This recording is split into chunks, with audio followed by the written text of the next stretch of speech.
Hello, friends. Pro-life leader Frank Pavone here, director of Priests for Life. Welcome to my daily diary segment where I tell you what I did each day. Today I want to cover the 28th, 29th, and 30th of October 2024. It was a Monday, Tuesday, and Wednesday. Up very early Monday morning, a little bit of work at my desk before getting picked up for the airport. Broadcast editing, ballot spots, the states that have abortion amendment proposals, state leaders, communication, spots for Right Side Broadcasting Network, communication with our travel department, fundraising department, and also our communications department approving a press release. We received word Monday that our friend Cardinal Martino passed away, a great supporter of Priests for Life over the years, very helpful there at the Vatican and at the United Nations, where he represented Pope John Paul II for many years. Then I got picked up at 6:30 in the morning to go to the Orlando airport, met and in the car, it was one of my staff people, so we had a bit of a business meeting on the way there to the airport. It caught a 9 a.m. flight to Atlanta, connected with another leader who was going to the same event that I was going to, which was a gathering with President Trump of faith leaders. So we got there to Atlanta, got online, grabbed a quick bite to eat outside, and went into this big church. It was in a town outside of Atlanta. And then various faith leaders spoke. I wrote an article about it in lifenews.com. President Trump came in and spoke. It was very encouraging, lasted until the late afternoon, at which point I got my ride back to the airport and was doing some phone calls on the way, communicated with our communications director while I was in the car so that she could send out a press release, got to the airport and communicated with my staff by telephone in various other meetings, and had a 9 p.m. flight. Got back to the office just after 11. That was Monday the 28th. Tuesday the 29th, office day, up early. Here are some of the things I dealt with via email. I finalized the article and sent it off to lifenews.com.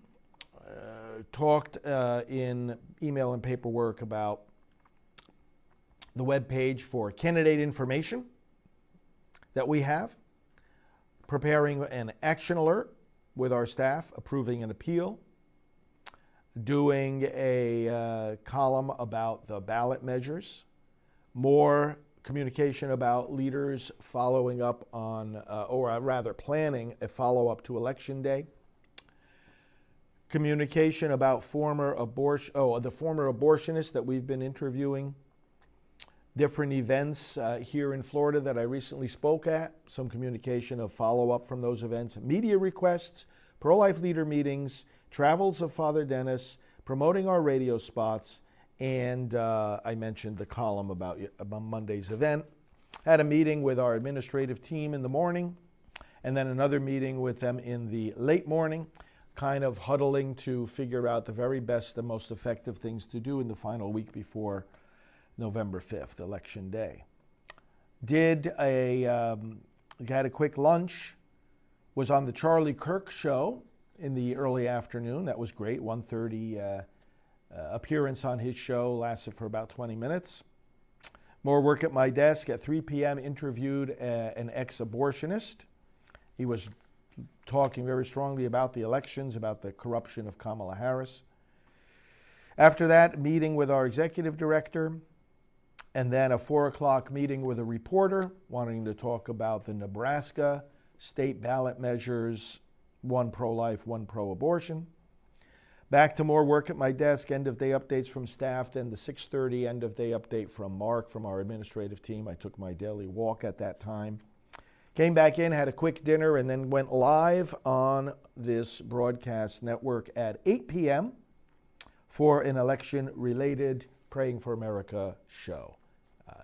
Then Wednesday the 30th, likewise up early. Some of the things I dealt with at my desk had to do with follow up to a recent talk I gave here in Florida and also to my Nebraska trip, approval of an appeal going out, sharing my recent opinion pieces with our other pro-life leaders, various possibilities for getting top people in the conservative and political world signing on to some of our donor letters, communication with staff about our message for the local Chamber of Commerce newsletter, preparing an election sermon to go out.